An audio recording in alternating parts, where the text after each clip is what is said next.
Lagi-lagi pencurian data. Kali ini ada 3 kasus dugaan pencurian data yang terjual di dark web. 26 juta data diduga dicuri dari IndiHome. Data yang dicuri mulai dari nama, NIK, dan histori browsing. 17 juta data juga diduga dicuri dari PLN. Data yang dicuri adalah nama, alamat, hingga penggunaan listrik.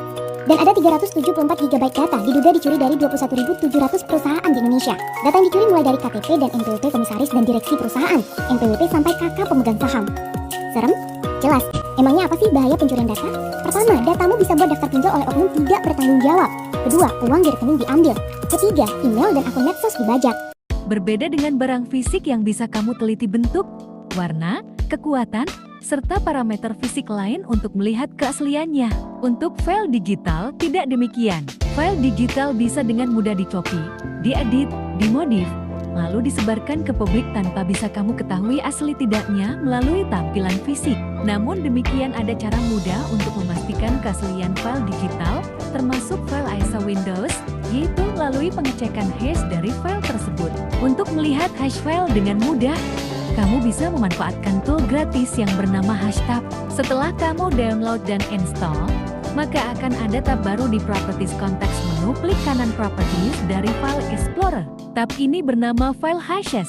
Di tab tersebut kamu bisa melihat hash dari file ISO Windows ataupun file digital lainnya, lalu membandingkannya dengan hash yang dipublish oleh Microsoft atau sang pembuat file. Contohnya, WinPoint baru saja download file ISO Windows 10 Insider Build 10.565/64 bit dari 2 sumber yang berbeda. WinPoint pengen mastiin nih, apakah kedua file ISO Windows yang udah WinPoint download tersebut asli dan belum diutak-atik oleh sang uploader. Maka WinPoint tinggal klik kanan aja file Windows 10 Insider tersebut, lalu klik Properties dan buka tab file hashes. Setelah ditunggu sebentar, maka detail hash dari file tersebut akan muncul. Algoritma hash yang akan kita gunakan sebagai pembanding adalah SHA-1. Kini, kamu tinggal paste saja detail hash SHA-1 yang dipublish Microsoft dan bandingkan dengan file tersebut. Di contoh ini, ternyata file ISO Windows 10 Insider pertama yang kita cek sudah tidak asli lagi, alias sudah diubek-ubek sama uploader.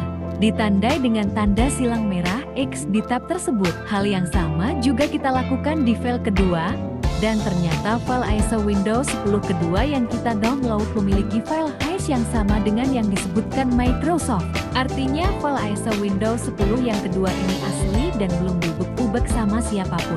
Ditandai dengan tanda centang yang menunjukkan ada kesamaan hash SHA-1. Itulah cara untuk memastikan keaslian file ISO Windows. Microsoft selalu memberikan detail file hash di hampir semua file digital produknya, sehingga kita bisa lebih mudah memastikan keaslian file yang kita download dari sumber non-official.